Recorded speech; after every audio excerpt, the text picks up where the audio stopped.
Doctor G Parameshwar ಅವರು ಕೊಡಿ.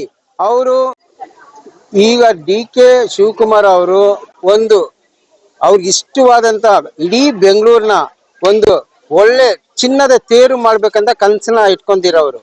ಇದರಲ್ಲಿ ಅದು ಹಾಳಾಗೋದ್ ಬೇಡ. ಅವರು ಇನ್ನ ಒಂದು 2 ವರ್ಷ 3 ವರ್ಷ ಅಧ್ಯಕ್ಷರಾಗಿ ಅವರು ಮುಂದಿನ ಚುನಾವಣೆಯಲ್ಲಿ 2028ರಲ್ಲಿ 140 ಇರೋದನ್ನ 180 ಮಾಡಿ ಅವರು ಇಡೀ ಬೆಂಗಳೂರಿನ, ಇಡೀ ದೇಶದಲ್ಲಿ, ಇಡೀ ಪ್ರಪಂಚದಲ್ಲಿ ಮಾದರಿಯಾಗಿರೋಂಥ ಸಿಟಿ ಮಾಡ್ಬೇಕಂತ ಅವರ ಕನಸು. ನೀವು ನಿಮ್ಮ ಕನಸುಗಳಿಗೆ ನಾವೆಲ್ಲ ಬಂದ್ಬಿಟ್ಟು ನಿಮ್ಮ ಜೊತೆ ಇರ್ತೀರಿ. ಬಟ್ ಇವತ್ತಿನ ದಿವಸ ಗೊಂದಲ ಮಾಡಿ ಆ ಕನಸನ್ನ ನೀವೇ ನುಚ್ಚು ಮಾಡ್ಕೊಬೇಡಿ, ಕಾಂಗ್ರೆಸ್ನ ನುಚ್ಚು ಮಾಡಬೇಡಿ.